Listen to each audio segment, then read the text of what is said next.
नमस्कार, आप देख रही हैं पॉलिटिकल आइडिया और आज हम लोग चर्चा करने वाले हैं कि बिहार में राहुल गांधी ने अपने पत्ते खोल दिए हैं।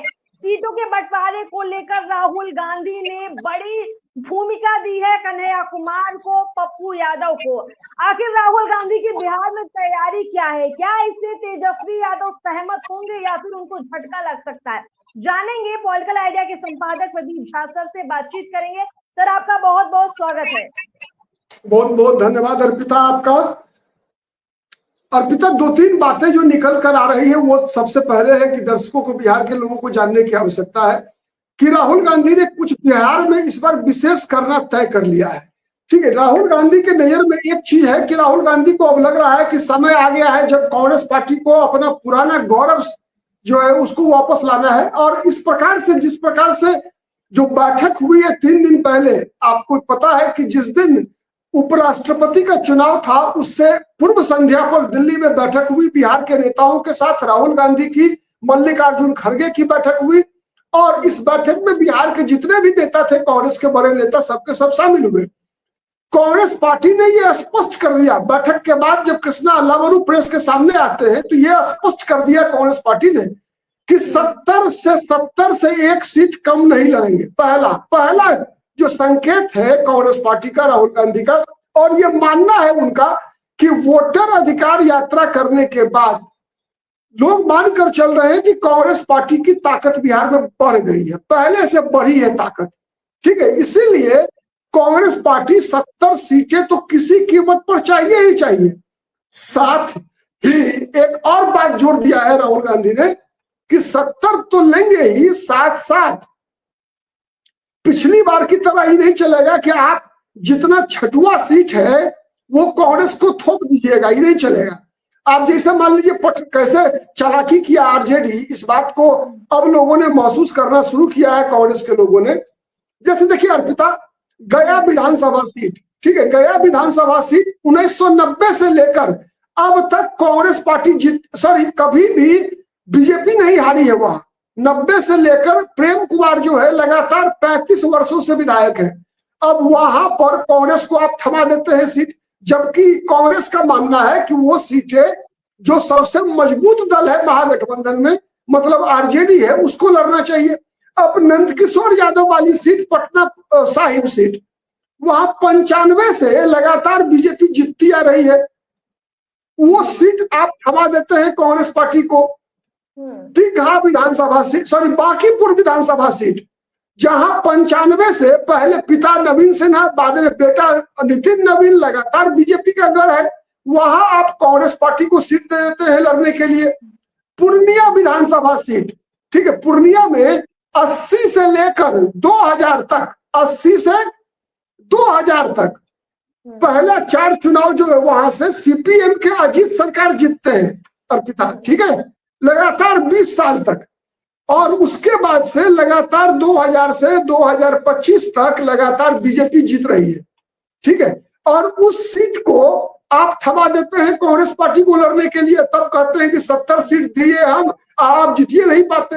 अरे भाई, आप शेर बाघ के सामने में बकरी को बांध देते हैं, कहते हैं बकरी को कि आप जो है जीत के दिखाओ। तो ये बात, मतलब आप ये कहना चाह रहे हैं कि इस बार कांग्रेस साफ कर रही है कि कुछ ऐसी सीटें जहां बीजेपी को हराना लगभग नामुमकिन लगता है, गढ़ है बीजेपी का, वहां राजद भी चुनाव लड़े और बराबर कांग्रेस भी लड़े, सिर्फ कांग्रेस को ही ना वो सीटें थमाई जाए। और इसीलिए कहीं ना कहीं कन्हैया कुमार और पप्पू यादव को बिहार में इतना एक्टिव किया है राहुल गांधी ने, क्योंकि बिहार की पकड़ इन्हीं दोनों नेताओं के हाथ में है। अल्लावरू भी इसीलिए लाए गए हैं।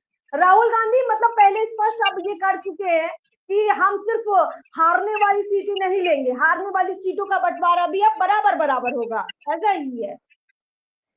हाँ, वही बात है कि राहुल, कांग्रेस का कहना है कि देखिए, मजबूत सीट और कमजोर सीट समानुपातिक बांटिए आप, मतलब सबके हिस्से में जाना चाहिए मजबूत सीट और सबके हिस्से में जाना चाहिए कमजोर सीट भी, ठीक है। ऐसा नहीं कि आरजेडी जो है पहले जितना मजबूत सीट है अपना लड़ ले और जितना कमजोर है सब कांग्रेस के मत्थे और जो मुकेश सहनी के मत्थे मर दे, तो ये नहीं चलेगा। इस बार कांग्रेस पार्टी ने पकड़ लिया है चालाकी जो है आरजेडी का। दूसरा क्या हुआ, अब देखिए लोकसभा चुनाव में लोकसभा चुनाव में क्या किया था आरजेडी ने, अर्पिता आपको याद होगा कि सीटों की बंटवारे की घोषणा हुई नहीं, और उससे पहले ही लालू यादव राबड़ी देवी के आवास में जो है बुला बुलाकर अपने उम्मीदवारों को चुपके सिंबल बांट दे रहे थे।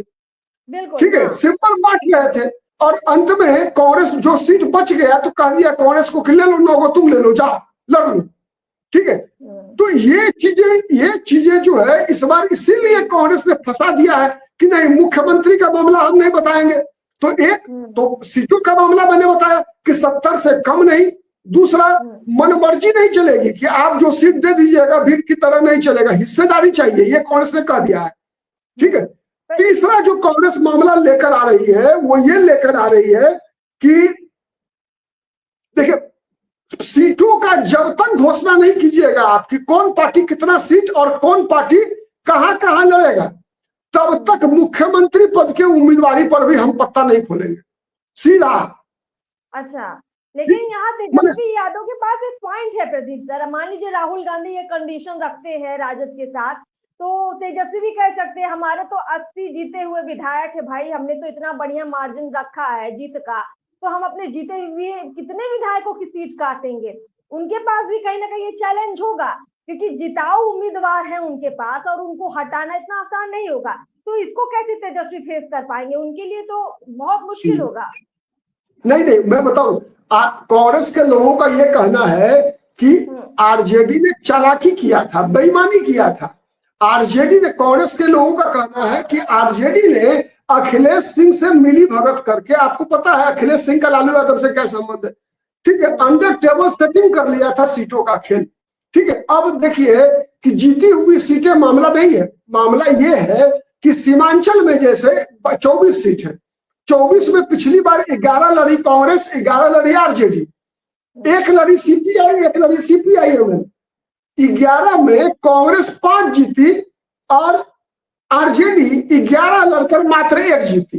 तो पप्पू यादव का कहना है कि सीमांचल आप पूरा छोड़ दीजिए कांग्रेस पार्टी के लिए, सीमांचल में आपको बताइए लड़ने के लिए आरजेडी को, पप्पू यादव कह रहे हैं। ठीक है, पप्पू यादव का ये कहना है कांग्रेस पार्टी का कि मिथिलांचल का जो इलाका है, सीमांचल और मिथिलांचल का जो इलाका है, वहां कांग्रेस का कुछ नहीं है।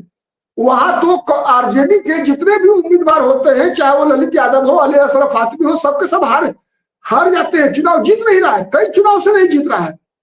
तो आप हमको दे दीजिए, कांग्रेस को दे दीजिए। तो कांग्रेस का खेल यह है कि पूरा मिथिलांचल सीमांचल में आरजेडी चुनाव नहीं जीत सकती, तो इसीलिए वहां पर वो एरिया पूरा कांग्रेस को दे दिया जाए, ये कांग्रेस का दावा है। और इस दावे में कहीं ना कहीं तर्क है अर्पिता, ठीक है, तर्क भी है और तथ्य भी है, फैक्ट्स भी है।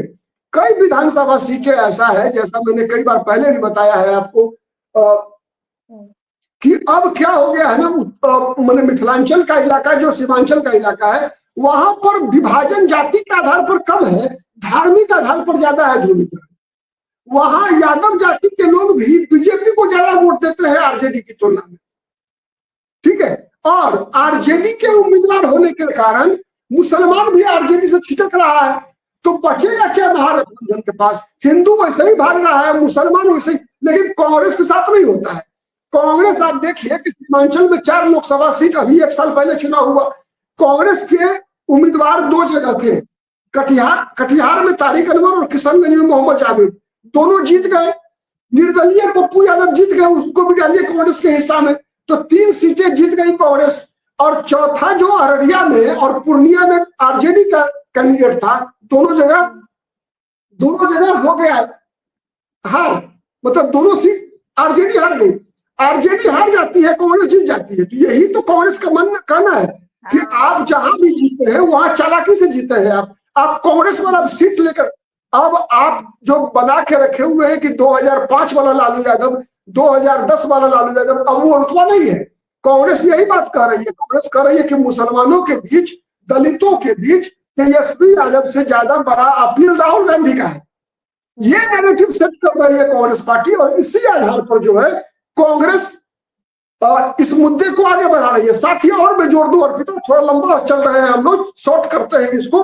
कांग्रेस पार्टी ने एक और चीज तय किया है कि 15 सितंबर के बाद लगातार बिहार में कांग्रेस पार्टी रैलियां करेगी।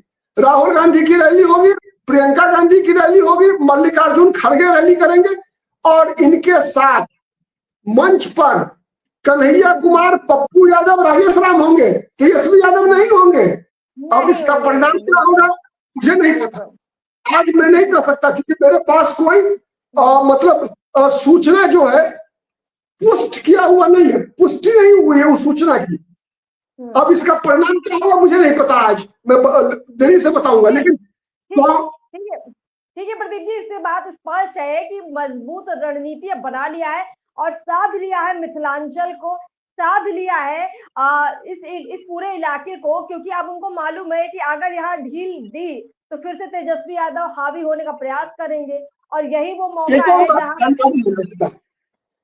एक और जानकारी मैं बता दूं आपको, कांग्रेस पार्टी ने जितने भी संभावित सीटों की सूची बनाई है, लगभग 70 संभावित सीटें हैं कांग्रेस पार्टी की, जिसको कांग्रेस लड़ेगी ही लड़ेगी।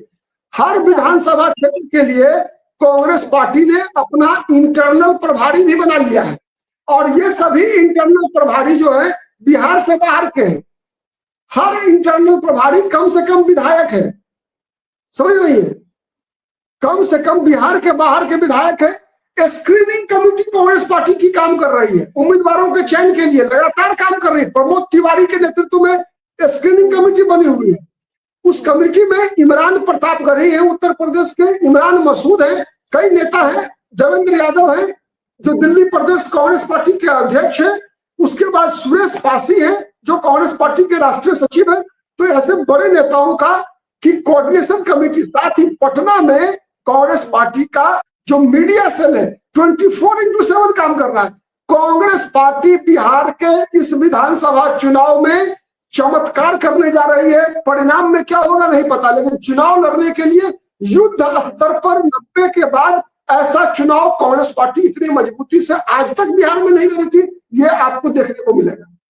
कुल मिला के पूरी तैयारी से, पूरी रणनीति के साथ ही राहुल गांधी इस बार दिखने वाले हैं और इसका बड़ा मैसेज यही जाएगा कि ये चुनाव कोई आम चुनाव होने नहीं जा रहा है। इस चुनाव में सिर्फ दो गठबंधन आपस में नहीं टकराएंगे, बल्कि गठबंधन के अंदर भी ये लोग आपस में टकराएंगे, ये तस्वीर भी दिख रही है।